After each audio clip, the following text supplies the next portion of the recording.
Hey there, so today I want to cover a story coming out of Bounding Into Comics, and if you haven't checked them out by now, well, you definitely need to do so. I've said this repeatedly, but I want to really emphasize this fact. Bounding Into Comics has actually stuck their neck out to tell the truth, not to cover something from some jaded slant, but to actually tell the truth. For that, they had their Marvel comps cut off. They've actually been targeted and on, so going out and giving them props for that, I think that that's truly necessary. Now, they're also talking about a subject that was brought up initially by Clownfish TV. They are a YouTube channel. They deserve props. I enjoy their stuff. I've always wanted to get together and talk to them, but, there's always been something that's come up on my side. They've always been open, so props to them, and I definitely need to sit down one day and talk to these folks. Go and subscribe to them. Go and give that like and on. Make sure that you tell them they're doing a good job. Now, this is talking about the current condition of comics. It's not just Marvel. We're going to see Marvel coverage here, but really what the state of the comic industry is. We have talked many times about things like overships and how that obfuscates where we are as far as the market. We have also talked about things like rising pricing point. We have talked about gimmicks, milestones, and on. I mean, if you look at this year alone and you look at the rising pricing point, there's no longer a $2.99 for those bi-monthly or on to weekly. Nope, $3.99 now. So you see titles out there, they're bringing in an extra $200 or more $1,000, but there's no quality. There's nothing else that's being added with that. You also see the deterioration of the middle comic, those things that are setting in the middle, that quality, it's down. I mean, sure, you see a lot more comics coming out, and you still see people holding on to their market share, but the way they do it, the way that they obfuscate problems, it's pretty interesting. Now, this is talking about Marvel dumping 250,000 graphic novels to liquidation outlets. Now, I've been to the store that we're talking about here with Ollie's Bargain Outlet. In fact, I have quite a few books from there. I picked up quite a few because they're really cheap, and, it allows you to catch up on stuff, and if you want to have like a little fun, to send a terrible, terrible comic to somebody, this is the way to do it. You want to give your friend some unstoppable wasp, but you don't actually want to pay anything for it. Well, go there and boom, you can get it for $1.99. Now, I have shelves of stuff there, and I'm not saying it's all bad, but when you see brand new Marvel on the shelf, that says that there's a problem, and that problem, well, it cannot be understated. So let's look at what this says here. According to the most recent advertisement flyer for Ollie's Bargain Outlet, it appears that Marvel reached out to the nationwide chain of liquidation and discount stores to offload an excess stock of unsold comic books. In their advertisements, Ollie's will sometimes include a small story which provides some detail as to how the outlet chain acquired the merchandise. In regard to their acquisition of Marvel stock, Ollie's writes, "What's the story? Marvel called Ollie's looking to close out over 250,000 graphic novels." I mean, really drink that in. We're talking about graphic novels here. Think about the cost to that of actual production and on. See, when we talk about cost of production, a lot of times we talk about things that are sold. What about the stuff that isn't sold? What about the things that sit and languish in warehouses and on? Have you ever really thought about how that goes into the numbers? I mean, if we're talking about a market where you see about a 2% rise from last year, which was a bottom out, and then you see stuff like this, what does it truly look like behind the scenes? So those are pertinent questions too, I think. But continuing on, Ollie's answered with Avengers. A Vengeance. We bought it all to sell at a savings of up to 80% off the fancy store prices. Choose from a selection of all the Marvel favorites. Selection will vary by store. Among the featured titles featured are the Avengers Age of Ultron Prelude, the Civil War II, and Original Sin. Funny thing too with that, I actually ended up buying Original Sin there, and I bought Civil War II there just because I wanted to have them. I didn't want to pay anything for them, and I wanted to say, for completionist's sake, I have stuff there. It brings up a good point too that I've been bringing up as well. you can still read books and not support the actual place that's putting them out. What do I mean by that? Well, go in and you buy them from some place that picks them up secondhand. People have talked about going to cons and picking them up as well. Other ways that you pick them up from places where you're supporting the place, but you're not supporting the restock of it. So you're not actually giving that money to Marvel. You're not going in and having something else re-upped there. Nope, you're circumventing that, but you still get products. I especially like doing that with older products. Continuing on here.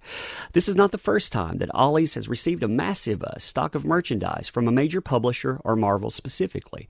In January 2018, Ollie's received 19 truckloads of merchandise from DC Comics, offering their titles for up to 85% off. Later in May 2018, they would receive a combined 115,000 Marvel and DC trade paperbacks worth $2.5 million in publisher liquidation sales. Again, drink those totals in. No wonder you have a pricing point increase, and no wonder you have gimmicks with this continual rebooting or re-updating, renumbering, whatever you want to call it, with 20 to 40 covers coming out that force people to pick them up. And no wonder you see Milestones selling for insane prices. I mean, when you think about some of the prices we've seen, $8 to $10 a comic book, I mean, that stuff is crazy. All of that, and you see a pricing point increase of 2% again when you're talking about comics shipped. But what about this stuff here? How exactly does that work in? This, after all, isn't the Scholastic sales that they talk about. This isn't Book Fair and on. No, this is a write-off. This is trying to get something out of it, at least try to cover some costs. And I wonder how far the loss goes with this kind of stuff there. How far do you bury that needle, hoping that no one knows? But continuing here, there is a noted difference between past Marvel acquisitions where Ollie's purchased the stock through liquidation sales, and this most recent instance where Marvel directly sought Ollie's help in offloading unsold product. This difference has led to speculation that Marvel may be attempting to offload product in mass in an effort to artificially inflate sales numbers. I believe that they do that quite a bit. In fact, you see them trying to do this kind of stuff. They go out and they would produce things at loss, in my opinion, so they could go and give you the illusion of a healthy industry. In fact, when you think about what some of their higher executives do to go and try to discredit people that are sitting around in their homes with microphones just talking about it. I mean, you think the CCO has nothing better to do than to sit around and to talk about certain people specifically, talking about how they cover things and how they're dead wrong, or talking about, say, the VP of sales, even to a degree the editor-in-chief, some of the things that he's allowed in order to discredit. Now, when you think about that and you think about the industry behind it, that is not a viable way of approaching something. And it tells you, number one, there are problems you don't want talked about. And number two, this kind of stuff here, it's probably not your main marketing factor anyhow. You're probably looking at something like intellectual property. So here is the video this comes from, like I was talking about with Clownfish TV. And again, props to those folks there. They do a great job. But continuing on here, this is supported by the sales numbers of one of the feature titles, Original Sin. According to Comicron, the hardcover collection of the title did not appear on any top sales lists before 2018. Yet the Original Sin hardcover placed fifth in reorders placed between September 10th to 16th, 2018, and placed 40th in the September 2018 graphic novel sales to comic shops, which estimated 1,819 units sold. Now think about that. Again, that is trying to obfuscate numbers, trying to camouflage what exactly is going on. And you have to ask why. Why exactly would you do that? Why do you need to give this illusion of a healthy industry instead of going out and fixing what's actually transpiring? But continuing on, for a story from 2014 that currently had little consequence to the Marvel comic universe, nor any current movie tie-in, to beat titles such as the recently adapted Infinity Gauntlet or the then unreleased Dark Knight's Metal trade paperback is surprising to say the least. Yes, very much so. Marvel's excess stock may also be the continuing result of poor quality trends that have led to a year of increasingly poor lower industry sales and widespread closure of comic book stores. We're talking about, in 2 years, over 100 shops going down. Like, no joke. And when you look at the numbers, again, you actually go in and you look at what they consider something that is viable in the market. Again, you needed a comic that sold 500,000 units at number one and sold at an $8 pricing point. You had a comic over 300,000 that sold at a $10 pricing point. You need those two things selling that much money. I mean, when you think about that, one comic by itself making over $4 million, and yet all you're seeing is a 2% price up, and you're still seeing around 6% decline from a terrible year as far as units are concerned. Now, finishing this off here, regardless of why Ollie's came to acquire the stock, readers looking for discount titles have until November 21st to take advantage of Marvel's latest sales strategy. I like the way that that's kind of backhanded there. Their latest sales strategy. Yeah, got to get those things out of here because we got a freaking warehouse full of them. If you want to really pick up some of this stuff and you want to go and see exactly how bad some of it is, this is the way to do it.